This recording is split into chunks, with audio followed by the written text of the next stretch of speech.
You're right, LaRusso.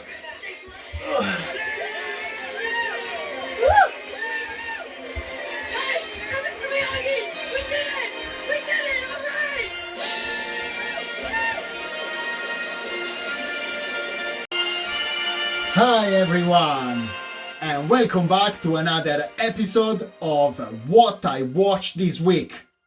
I hope you liked the intro. Trust me, the kick was real, and we had to shoot basically the scene several times, so I don't know, probably I will need some ice on my nose. But anyway, get comfy, prepare the popcorn like I usually say, because today I'm going to review for you 8 films that I watched this week. And in the meantime, don't forget to subscribe to this channel to improve the level and the quality of these videos and the content on this channel. But now let's start with the first film that I watched this week, called Puncture, a 2011 drama based on a true story. Chris Evans plays the role of a lawyer dealing with his drug addiction who decides to start a legal battle against a medical supplies corporation. A film that reveals all the weaknesses of a man struggling with his addiction. Definitely a very high level performance by our dear Captain America, who proves once again to be an underrated actor.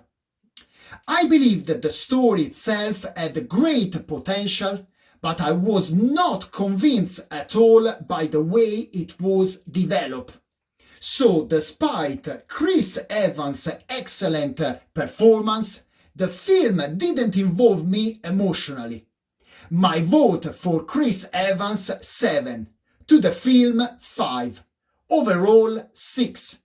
Available on Amazon Prime, at least here in the UK.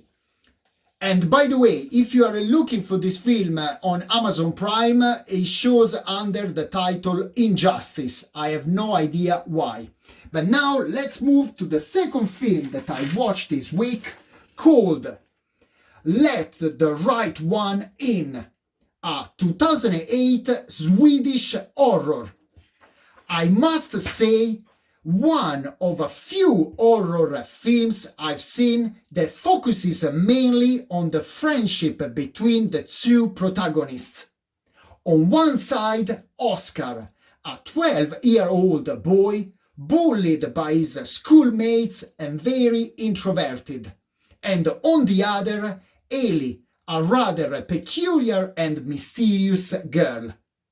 Their friendship develops slowly during the film, and they begin to trust each other even more. I also really like the choice of the location where the film was shot, beautiful Sweden, a story that contrasts the uncontaminated places that surround the two protagonists with the somewhat vague and strange development of their relationship. If you like dark movies with a touch of splatter and moments of silence, then this is the one for you. My score to this film, 7.5, available on Amazon Prime, at least here in the UK. Now let's move to the third film that I watched this week, called The World's End, a 2013 comedy sci-fi.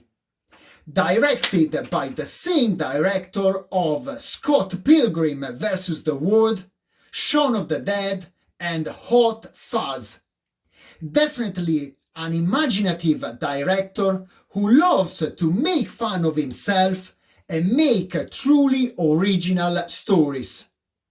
It's a film with also a really interesting cast led by an extraordinary Simon Pegg, a real showman on the scene. Set in England, a film that will make you laugh and at the same time think, what the hell I am watching? My advice is to view it avoiding any kind of reviews and without seeing the trailer, Trust me, you are really going to be surprised. A story that runs fast over the 110 minutes of the film and made me have a relaxing, very fun evening with my wife and my son. My score to this film, 7. Available on Amazon, at least here in the UK. And now let's move to the fourth film that I watched this week, called Kidulthood, a 2006 British drama. The first chapter of this trilogy, directed by Noel Clarke. Set in an area in West London, it's a particularly violent story that represents the complicated lives of a group of teenagers struggling with various problems. It reminded me of the film Kids, directed by Larry Clark in 1996. Definitely another feast in the stomach. I think this film is not suitable for everyone, and a film that also left me with deep sadness because it seems really absurd to me that young people can get into such terrible situations. Probably at that age, children or teenagers should spend their time in a different and more carefree way. I honestly don't know if I see the other two chapters of this saga. My score to this film, 6.5. Available on Amazon Prime, at least here in the UK. And now let's move to the fifth film that I watched this week, called The Dig, a 2021 British drama based on the 2007 novel of the same name. A film that can count on a great cast and in particular on Ralph Fiennes and Carey Mulligan, actress who I already like a lot in films such as An Education and Drive. A simple and linear story set in the late 1930s, suitable for all those who love archaeology and history. I found that the way in which the relationship between the two protagonists is represented was very interesting and kind. Despite coming from two completely different social classes, they find that they have many things in common, much more than they believe. The photography also, with the suggestive and almost fairy tale landscapes, is also very beautiful. A film like Old Times, with a slow but never boring dialogue, where the director's narrative style is very appreciated. My score to this film, 7. I hope my wife will forgive me for watching this film without her. Available on Netflix, at least here in the UK. And now let's move to the sixth film that I watched this week, called Imperium, a 2016 thriller crime based on real events. The story of a young and inexperienced FBI agent who decides to go undercover in a dangerous terrorist gang.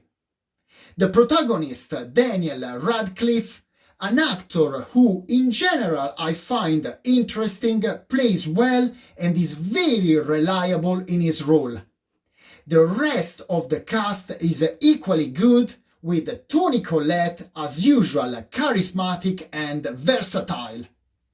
Unfortunately, it lacked the tension and suspense that I believe should distinguish this type of film. So I wasn't fully satisfied with the final result. I don't feel like recommending this film, even if the critics, seem to have liked it very much. My score to this film? 6. Available on Amazon Prime, at least here in the UK. And now let's move to the seventh film that I watched this week, called Crown Heights, a 2017 drama based on a true story. A film that I discovered by chance, but that really struck me and made me think. The story of Colin Warner, a boy of just 18, who was wrongly accused of a crime he didn't commit. 21 years spent in prison, having to undergo the pains of hell. He was basically a man deprived of the most precious asset for any human being: freedom. Just think that there are 2.5 million people in prison in the United States, and it's estimated that then 120,000 of these prisoners are innocent. Only these numbers should make us question the validity of the justice system, and also the fact that in some states like Texas or Louisiana there is a death penalty. Like Colin says at one point during the film, never stop fighting for your rights. My score to this film 8, to Colin's story 10+. Available on Amazon Prime, at least here in the UK. And now let's move to the 8th and last film that I watched this week, called Fun Boys, a 2009 comedy drama, a real road trip movie with 4 friends crazy about Star Wars. Together, they decided to travel from Ohio to San Francisco in California to make one of their biggest dreams come true. One of those stories that I like, with many cameos of famous people. Also moments of real battles between Star Wars fanatics and Star Trek ones. Who do you think is going to win? With a touch of drama and how the other 3 friends want to help one of them who is very near to the end in his life. It's definitely one of those films that makes me fall in love with cinema even more. And as they say at one point in the film, nobody calls Han Solo a bitch. If you like friendship stories and are also passionate about George Lucas, this is the perfect one for you. My score for this movie, 7. To George Lucas, 9. Available on Amazon Prime, at least here in the UK. So that's all for this week. I hope you like the 8 films that I review. I'm very curious, leave your comments in case you watch some of them. Also, don't forget to subscribe to this channel before leaving you in perfect 80 Passione style. Today, 3rd of April, it's Eddie Murphy's birthday. Happy birthday, Eddie, who turns 60. And also it's Kobe Smulders, aka Robin in How I Met Your Mother. So happy birthday, Kobe, or Robin, whatever you prefer to be called. A TV series that I definitely like a lot, and probably after Friends is my favorite one in that kind of style. Tomorrow is going to be Easter, so I wish all of you, all the people subscribe to this channel, and those who are not, but probably are going to subscribe very soon, a very happy and incredible Easter. So stay tuned. Next week I'm going to release another video and hopefully a new intro, at least if I can, look after my nose. That's all for this week. Ciao!